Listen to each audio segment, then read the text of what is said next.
If you enjoy stories about unexpected twists, betrayal, and justice, please hit that subscribe button, leave a like, and comment your thoughts below. Your support means everything. I'm 56 years old, and I'll never forget walking to my front door at 2:30 on a Thursday afternoon. I wasn't supposed to be home.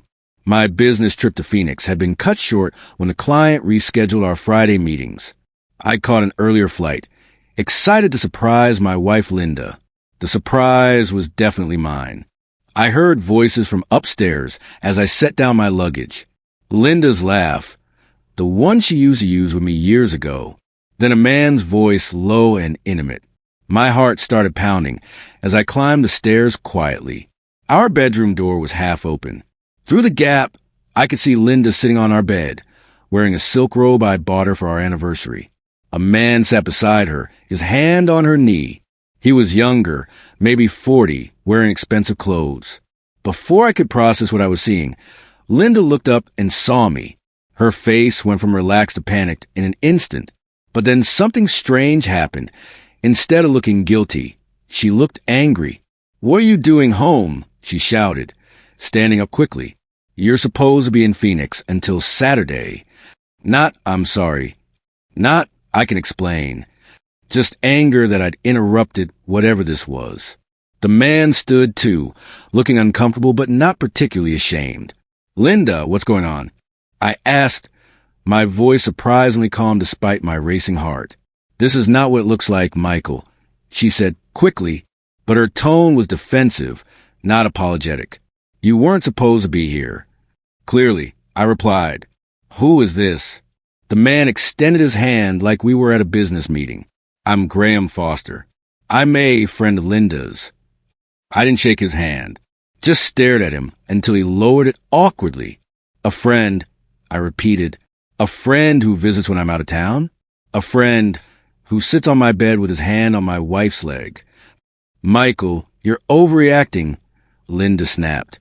"Graham was just keeping me company. I get lonely when you're traveling." That stung. I'd been traveling for work our entire 32-year marriage, building my commercial real estate business, so Linda could have the lifestyle she wanted. The big house, the luxury cars, the country club membership. And now she was complaining about being lonely? "I think you should leave," I told Graham, my voice cold. He looked at Linda, waiting for her permission. That told me everything I needed to know about their relationship. "Go ahead, Graham," Linda said.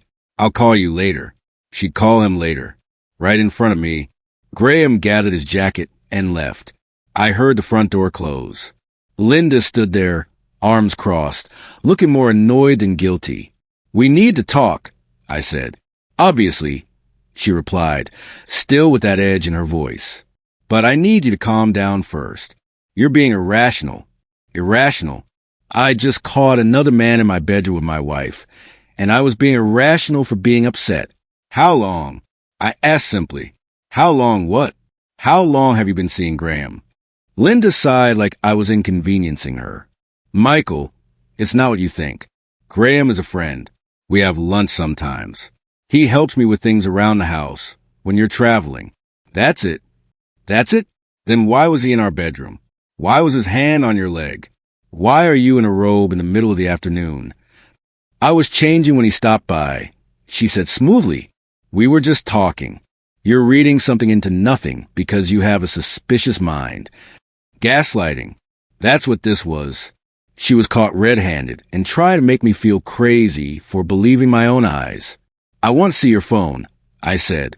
"Absolutely not," Linda replied immediately. "That's an invasion of privacy. I'm entitled to have friends without you monitoring every conversation." We stood there staring at each other. 32 years of marriage, and suddenly I was looking at a stranger. "I'm going to a hotel," I said finally.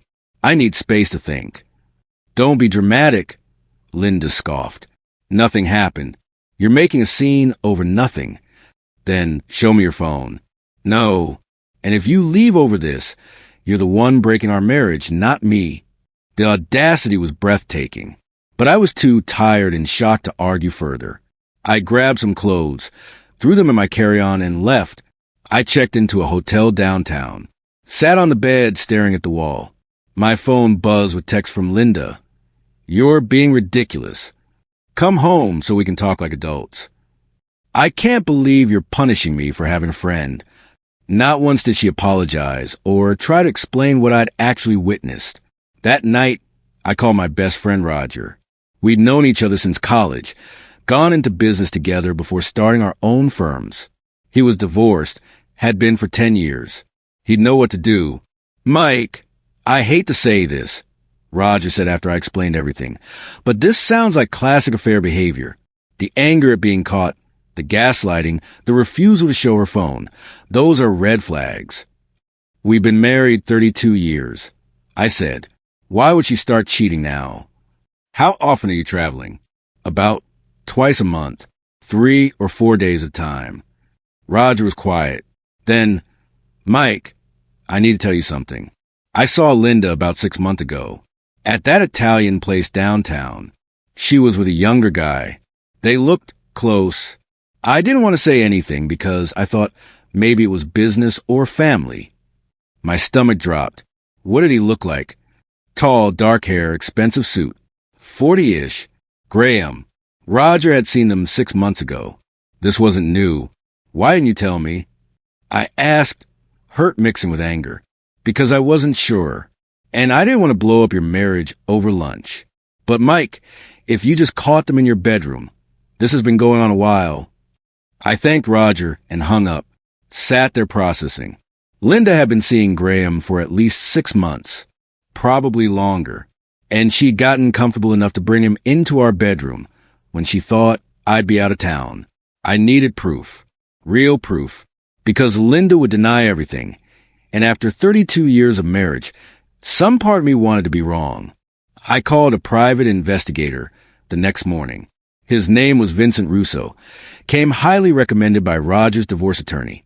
Mr. Harper, Vincent said when I met him at his office, I need be honest. If your wife is having an affair, finding proof is usually quick. Cheaters get comfortable. They make mistakes. I gave Vincent all the information I had, Graham's full name, descriptions, Linda's usual schedule. He took notes efficiently. How long will this take? I asked. Give me a week. I'll have preliminary findings by then. Possibly full documentation, depending on what they do. A week felt like forever, but I agreed. I stayed at the hotel. Linda continued texting, her messages growing angrier each day. You're throwing away our marriage over paranoia. Everyone thinks you're being ridiculous. If you don't come home by the weekend, I'm changing the locks. That last text made me laugh bitterly. She'd been caught with another man and was threatening to lock me out of my own house. I met with a divorce attorney on Monday. Her name was Patricia Valdez, sharp and direct. I explained the situation, what I'd seen, Linda's reaction, Roger's sighting 6 months ago. Patricia listened carefully. Michael, Colorado, is a no-fault divorce state. Even if she's having an affair, it won't affect the divorce settlement much. What matters is assets, debts, and length of marriage. We've been married 32 years. Then she's likely entitled to half of everything accumulated during the marriage. Unless you have a prenup. No prenup. Patricia nodded. Then we need to document all assets. Real estate, retirement accounts, business interests, everything. Before you file, before she knows you're serious. Because people hide assets when divorce is imminent. Over the next 3 days, I quietly compiled financial records. Our house was worth about $800,000. We had retirement accounts totaling $1.2 million. My business was valued at roughly $3 million. Plus savings, investments, vehicles. Linda could potentially walk away with over $2 million. After 32 years, half of everything I'd built, that reality hurt worse than the betrayal somehow. Wednesday evening, Vincent called. Mr. Harper, I have your preliminary report. You want to see this in person. I met him Thursday morning. He handed me a folder. Inside were photos, dozens of them.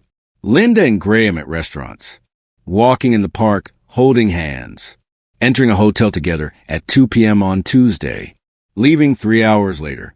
They met 5 times this week, Vincent explained.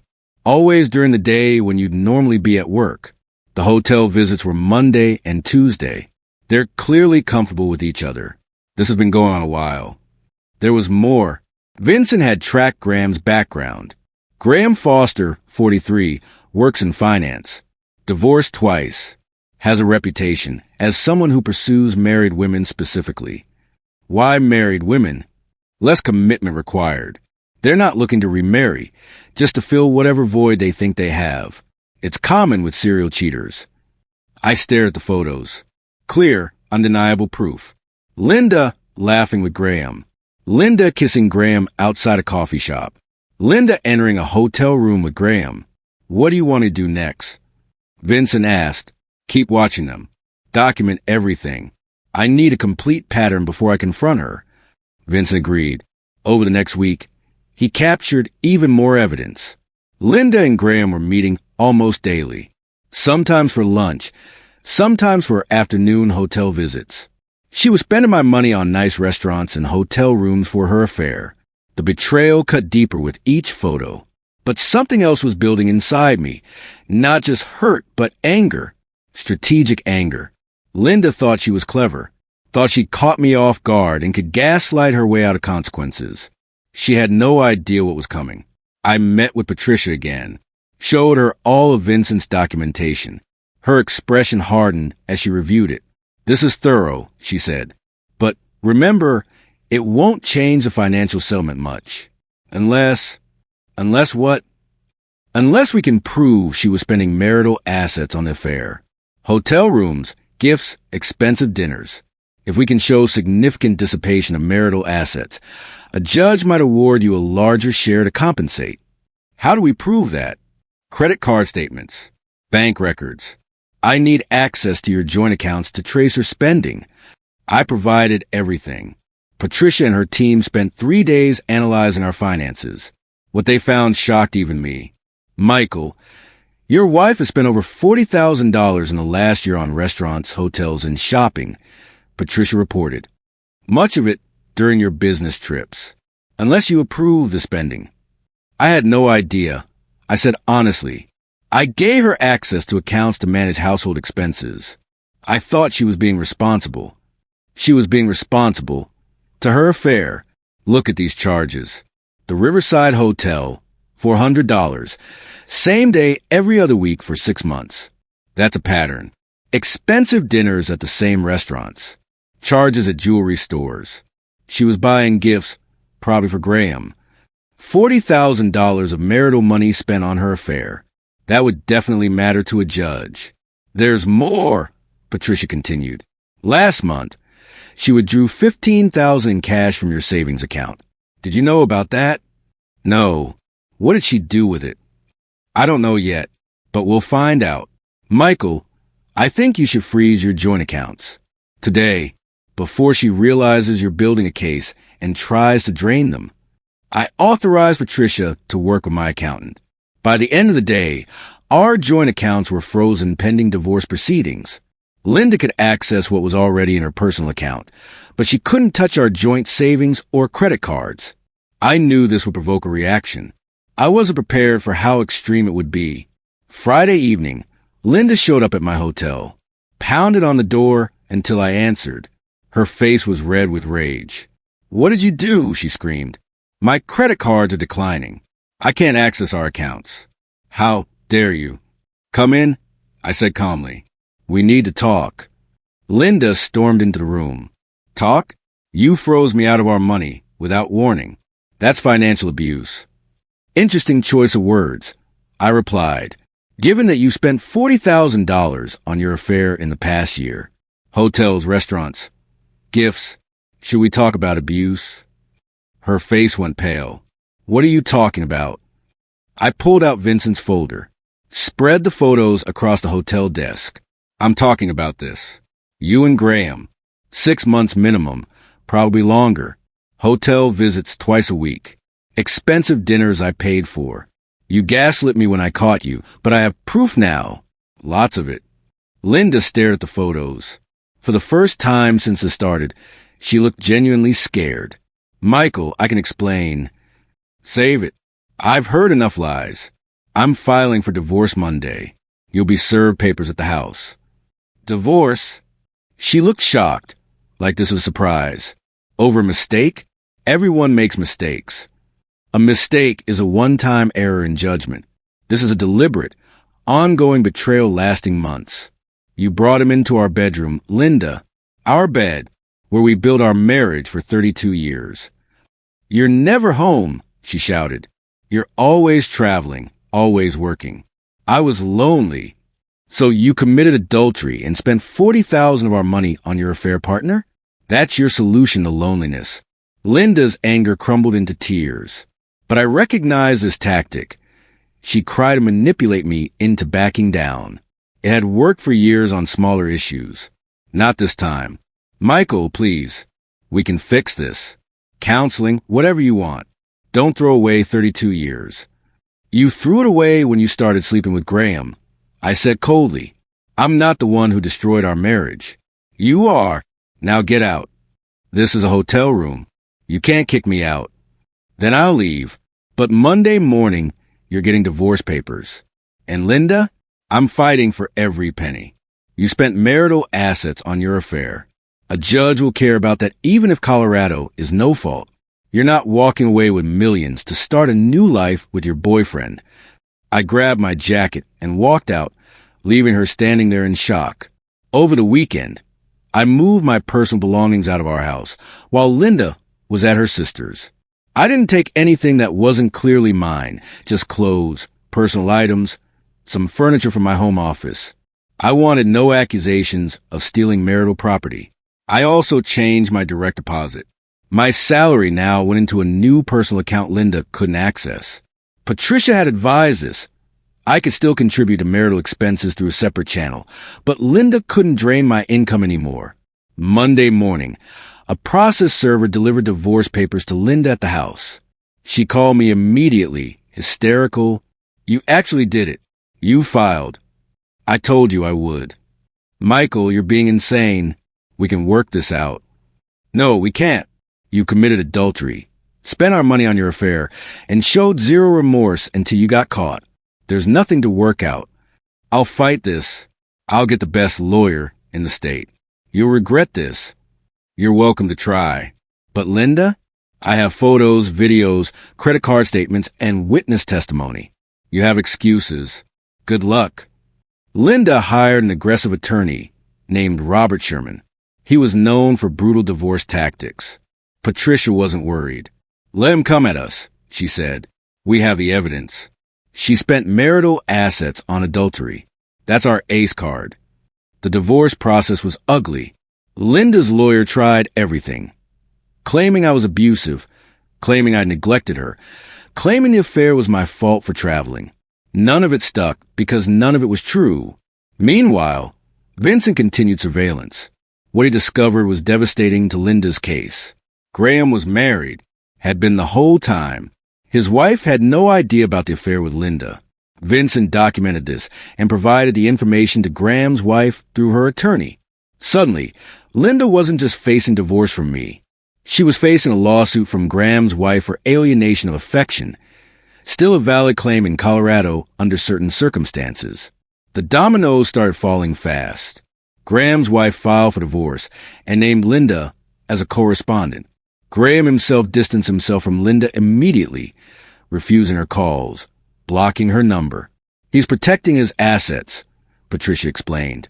If his wife can prove Linda knowingly pursued a married man, there are financial consequences for him too. He's cutting her loose. Linda was devastated. She'd lost me, lost Graham, and was facing legal action from multiple directions. The affair that had seemed so exciting now had real-world consequences. During our deposition, Linda's lawyer tried attacking my character. Isn't it true, Mr. Harper, that you were absent from home frequently? That you prioritized work over your wife? I worked to provide the lifestyle my wife demanded. I responded calmly. The house, the cars, the country club membership, none of that comes free. My wife never worked during our marriage. I traveled to earn the money that funded her life. So you admit you neglected her emotional needs? I admit I worked hard. I don't admit that justified adultery. There's a difference between working to provide and abandoning your spouse. I did the former. She chose to betray our marriage rather than communicate her concerns. Patricia was right. I was a good witness. Calm, factual, unemotional. Linda's deposition was different. She cried, blamed me, claimed she'd been vulnerable when Graham pursued her. She admitted to the affair, but minimized it. It was just physical. It didn't mean anything. That statement would haunt her. Discovery revealed even more damaging information. Linda had been planning to leave me for Graham. Text messages between them discussed divorce timing, splitting my assets, starting fresh together. These messages show premeditation, Patricia explained. She wasn't having an affair out of loneliness. She was strategically planning to divorce you and take half your wealth to start a new life with Graham. That's going to matter to the judge. The trial date was set for 6 months out. In the meantime, we had to negotiate temporary support. Linda's lawyer demanded I pay her $5,000 a month for living expenses. She has no income, Robert Sherman argued. Mr. Harper funded her lifestyle for 32 years. She's entitled to maintain that standard during divorce proceedings. Patricia countered brilliantly. Mrs. Harper spent $40,000 on her extramarital affair. She clearly has the ability to manage finances when motivated. Mr. Harper is willing to pay reasonable support, but not to fund her ongoing affair or legal fees. The judge agreed to temporary support of $2,000 monthly, enough for basic expenses, but not the extravagant lifestyle Linda wanted. Linda had to move out of our house. It was too expensive to maintain and would be sold as part of the settlement. She rented a small apartment, vastly different from a 4-bedroom home she'd gotten used to. I heard through mutual friends that she was struggling, working part-time at a boutique, trying to make ends meet on the limited support. Her affair partner had abandoned her. Her sister was barely speaking to her after learning the full story. Part of me felt satisfied. She'd chosen this path. But another part, the part that had loved her for 32 years, felt sad. This wasn't how I'd imagined our marriage ending. I focused on rebuilding my life. Bought a smaller house, perfect for me alone. Started going to the gym regularly. Reconnected with old friends I'd neglected during my marriage. Roger and I started having weekly dinners, and gradually I felt like myself again. You seem lighter, Roger observed one evening. Like a weight's been lifted. I didn't realize how much tension I was carrying, I admitted, walking on eggshells around Linda's moods, working constantly to pay for her lifestyle. It's exhausting living like that. That's not a marriage. That's servitude. He was right. I'd spent years serving Linda's wants without examining whether they were reasonable or whether I was happy. Vincent's final report came 6 months after I'd hired him. He documented 48 separate meetings between Linda and Graham, including 14 hotel visits. The pattern was clear, consistent, and damning. Patricia used this to build our case. Your Honor, this wasn't a brief affair born of momentary weakness. This was a sustained, deliberate deception lasting over a year. Mrs. Harper spent significant marital assets on this affair, while Mr. Harper worked to support the household. She planned to leave him for her affair partner and take half of everything he'd built. Linda's lawyer tried to paint her as a victim. Mrs. Harper was lonely, neglected, and vulnerable when she met Mr. Foster. She made a mistake, but she shouldn't be financially punished beyond reasonable settlement. The judge reviewed all the evidence, photos, credit card statements, text messages planning the affair and eventual divorce. His expression grew harder as he read. Mrs. Harper, the judge said finally, your testimony indicates you felt neglected. That may be true, but the appropriate response to marital problems is counseling or, if necessary, divorce, not adultery funded by marital assets while planning to maximize your financial gain. He ruled in my favor on almost every point. Linda received 30% of marital assets instead of 50%, with the difference compensating for the $40,000 she'd spent on her affair. I kept my business entirely since I started it before marriage, and she'd never been involved. The house was sold, but I got 60% of the proceeds. Linda walked away with about $700,000 total. Not nothing, but far less than the $2 million she'd expected. This is unfair, she shouted in the courtroom. I gave him 32 years. You gave him 32 years and then betrayed him systematically. The judge replied sharply, You're fortunate Colorado is a no-fault state, or you'd receive even less. This court is adjourned. Linda's lawyer filed an appeal. It was denied within 3 months. The settlement was final. Graham's wife took him for everything in their divorce. Turned out he'd had multiple affairs during their marriage, and Linda was just the latest. She got the house, most of his savings, and substantial alimony. Graham had to move into a studio apartment and work 2 jobs to cover his support obligations. Linda tried contacting him afterward. He blocked her completely.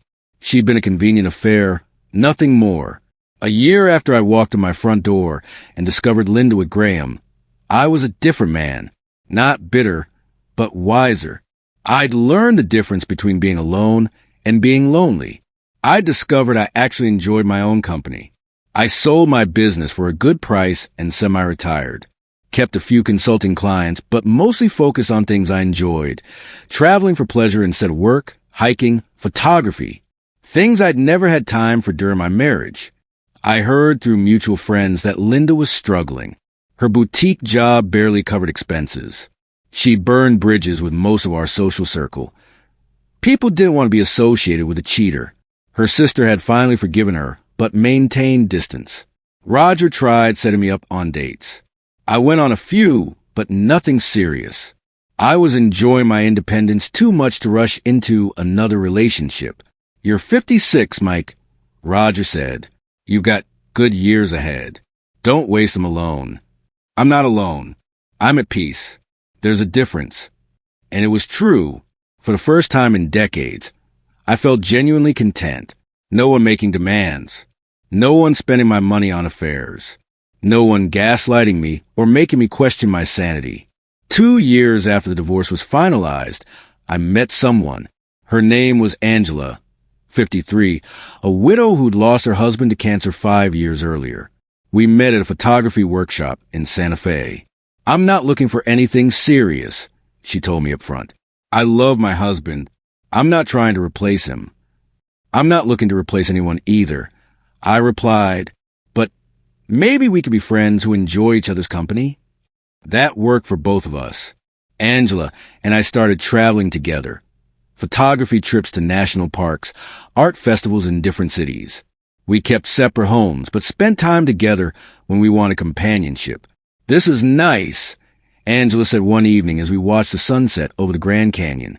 No pressure, no expectations, just enjoying the moment. That's all life should be, I agreed. Linda found out about Angela through social media. She called me for the first time in 2 years. Angry. You've already moved on? Already replaced me? Linda, we've been divorced for 2 years. What I do with my life is no longer your concern. 32 years meant nothing to you. 32 years meant everything to me, which is why your betrayal hurt so deeply. But I've moved on. You should too. How can I move on? I lost everything. My home, my lifestyle, my security. You lost those things when you chose to have an affair. I said simply, actions have consequences. You're living with yours. I'm living with mine.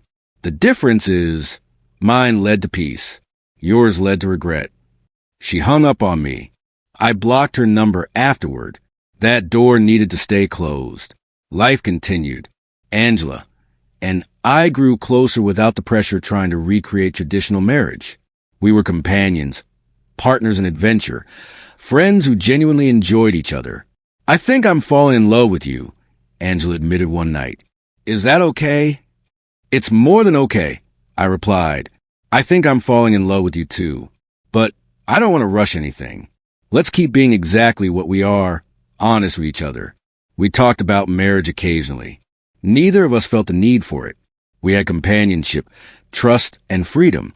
That was enough. 3 years after my divorce, I got a call from Linda's sister, Diane. Michael, I thought you should know. Linda's not doing well. She's been diagnosed with depression. She's on medication but struggling. I'm sorry to hear that.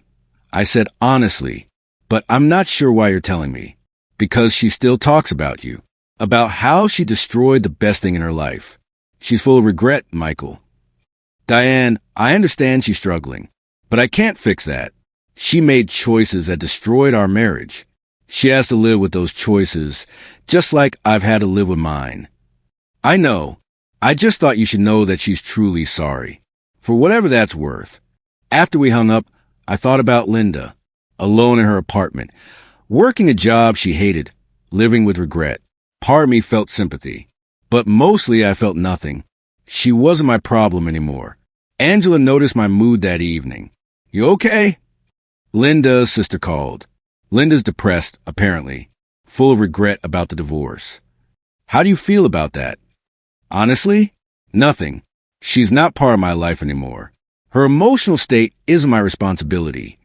Angela nodded. That's healthy. You can have compassion without taking on someone else's problems, especially someone who hurt you deeply. That conversation helped me realize how far I'd come. 3 years ago, news of Linda struggling would have set me into emotional turmoil. Now, it was just information about someone from my past. I was truly healed. Angela and I continued our adventures. We spent a month in Italy, learning to cook traditional recipes and photographing the countryside. We hiked portions of the Appalachian Trail. We took a photography course in Iceland. You know what I love about us? Angela said during our Iceland trip, we're building memories instead of just going through motions. Every day feels intentional. That's exactly what it was. Intentional living. After decades of autopilot. Working to fund Linda's lifestyle. Traveling for business instead of pleasure. I was finally living deliberately. Roger got remarried around this time. A woman he'd met through work, kind and intelligent. I was his best man, and Angela was my date for the wedding. Look at us, Roger said during the reception. 3 years ago, you were miserable in a dead marriage. Now you're thriving. Sometimes the worst thing that happens to us becomes the best thing. He was right. Catching Linda with Graham had been devastating at the time, but it had freed me from a marriage that was draining me. It had given me a chance to rebuild my life on my terms. Do you ever regret not fighting for the marriage? Roger asked. Could counseling have saved it? No, I said confidently. The Linda I married disappeared years ago, replaced by someone entitled and selfish. I just didn't want to see it. The affair was a symptom, not the disease. For years after the divorce, I ran into Linda at a grocery store. It was awkward. We both froze when we saw each other. Michael, she said quietly, how are you? I'm well. You? Getting by. She looked older, tired. The glamorous woman I'd married had been replaced by someone worn down by life. I heard you're seeing someone. Angela? Yes. We've been together about 2 years now. That's good. I'm glad you found someone. She seemed sincere. Michael, I owe you an apology. A real one. What I did was inexcusable. I destroyed our marriage because I was selfish and foolish.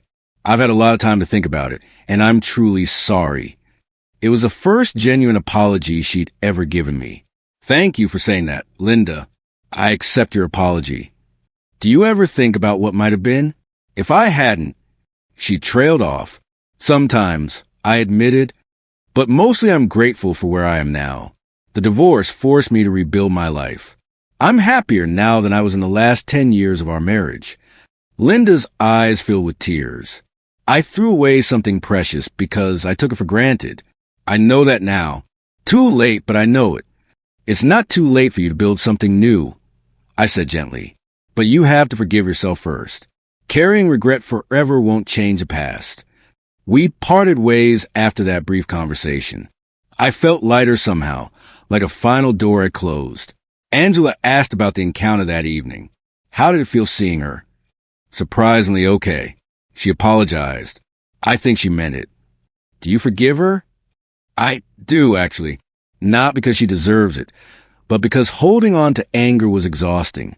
Forgiveness is more for me than for her. Angela kissed my cheek. That's growth. I'm proud of you.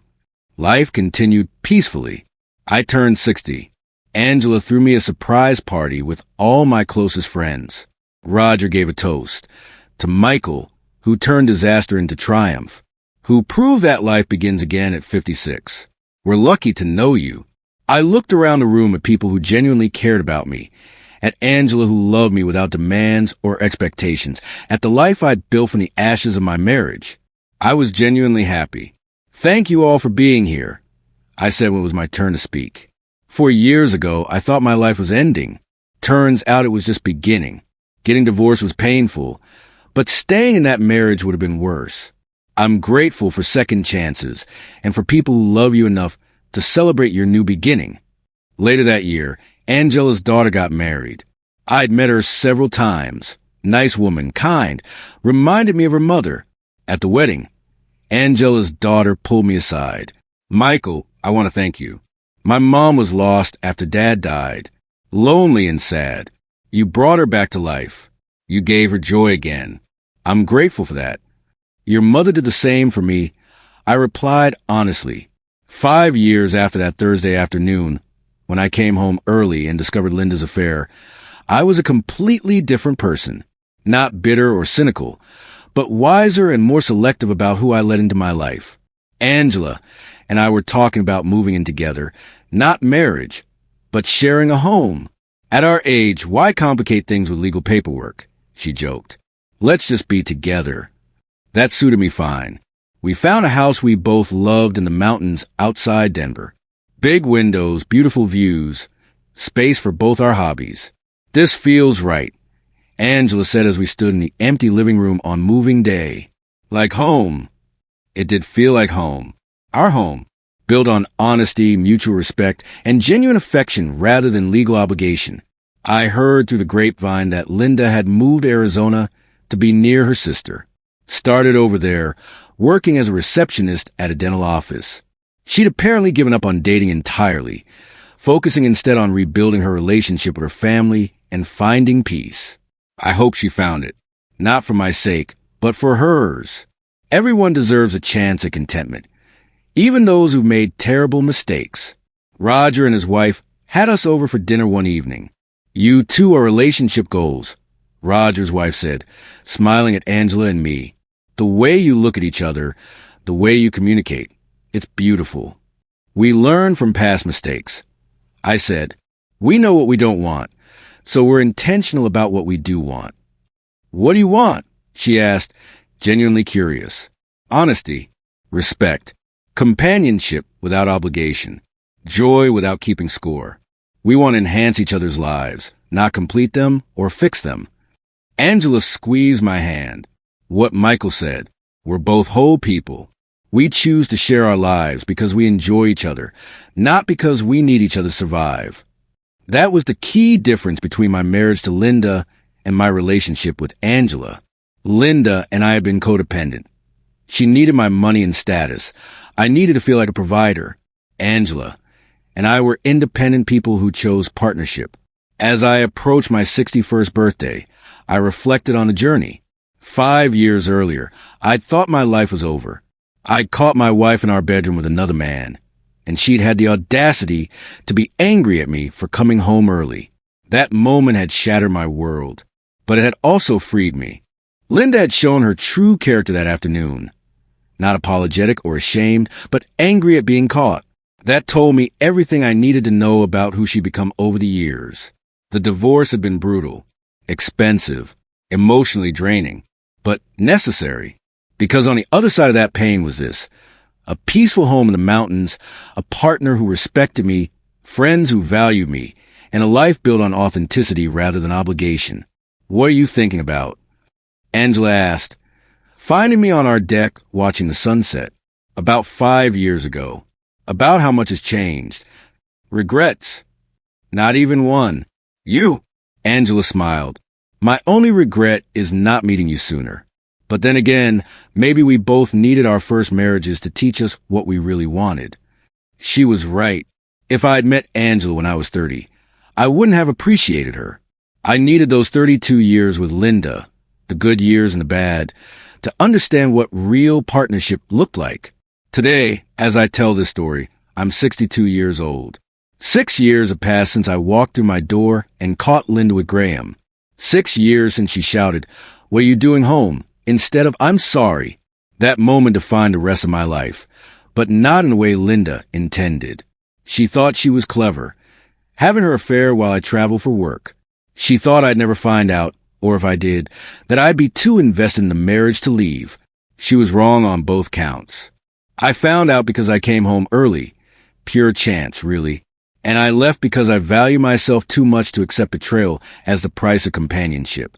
The divorce taught me several things. First, that love isn't enough if it's one-sided. I'd loved Linda, but she'd loved what I provided more than she loved me. Second, that starting over at 56 isn't just possible, it's sometimes necessary. Third, that the life you build after disaster can be better than the life you lost. People ask me if I'm angry at Linda. Honestly, no. I'm grateful to her, in a strange way. Her affair forced me to see what I've been ignoring, that our marriage was dead long before Graham entered the picture.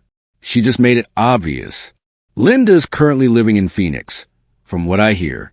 She's in therapy, working on herself, trying to find peace with her choices. I genuinely hope she succeeds. Not because I want her back. That ship has long sailed, but because everyone deserves a chance at happiness, even after catastrophic mistakes. As for me, I'm happier than I've been in decades. Angela and I are planning a trip to New Zealand next month. We're talking about maybe buying a small place in Portugal for part-time living. We're building a life full of adventure and joy. Every morning, I wake up grateful. Grateful that I caught Linda that Thursday afternoon. Grateful that she showed her true colors so clearly. Grateful for the divorce that freed me. Grateful for the years I have left to live authentically. Someone asked me recently if I'd do anything differently if I could go back. My answer surprised them. No, I'd let it all play out exactly the same way. Because changing one thing might mean I never meet Angela, never find this peace, never learn these lessons. The affair wasn't the end of my story. It was just the end of a chapter. A painful chapter, yes. But the chapters that followed, rebuilding, rediscovering myself, finding real love, those have been worth every moment of pain. Linda thought she was taking control of her life by having an affair. Instead, she lost everything. Her marriage, her home, her financial security, her social circle. The man she cheated with abandoned her. She's paying the price for her choices every day. Meanwhile, I'm living proof that betrayal doesn't have to define you. That you can rise from the ashes of a destroyed marriage and build something beautiful. That the best revenge isn't anger or bitterness. It's living well. When Linda shouted, "What are you doing home?" that afternoon, she was really asking, "Why aren't you where I expected you to be?" She'd gotten comfortable in her deception, confident she had it all figured out. But life has a way of disrupting our carefully laid plans. I came home early. I caught her, and instead of collapsing or accepting her gaslighting, I stood firm. I gathered evidence. I protected my assets. I fought for myself. That's what I want people to take from this story. When you discover betrayal, whether it's infidelity, financial fraud, or any other violation of trust, you have a choice.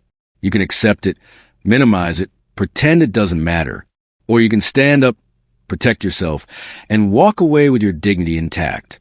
I chose dignity. I chose self-respect. I chose to believe I deserved better than a wife who'd rather have an affair than communicate with me. And that choice led me here, to a peaceful home, a loving partner, and a life I'm proud of. Angela and I often sit on our deck watching sunsets, holding hands, grateful for the journeys that brought us together. Do you think about Linda much anymore? Angela asked me last week. Hardly ever. I replied honestly. She's just someone I used to know. Someone who taught me what I don't want. I'm grateful for the lesson, but I've moved on completely. Good, Angela said, kissing my cheek. Because you deserve to be fully present in this life, not halfway stuck in your old one. She's right, and I am fully present. Every day is a gift, a chance to travel, create, love, and live authentically. That's what freedom feels like after 32 years of a dying marriage. So when people ask me about that Thursday afternoon 6 years ago, about catching my wife with another man, about her shouting, "What are you doing home?" Instead of apologizing, I tell them the truth. It was the best, worst day of my life. The day everything fell apart, so something better could be built. The day betrayal set me free, and I wouldn't change it for anything. If this story resonated with you, please hit subscribe, leave a like, and share your thoughts in the comments. Have you ever caught someone betraying your trust? How did you handle it? What advice would you give someone going through similar circumstances? I'd love to hear your perspectives and experiences. Remember, betrayal reveals character, both theirs and yours. Choose to respond with dignity. Protect yourself and never settle for being disrespected. Sometimes the worst moments lead to the best chapters. Thanks for reading, and know that you deserve relationships built on honesty, respect, and genuine love. Never accept anything less.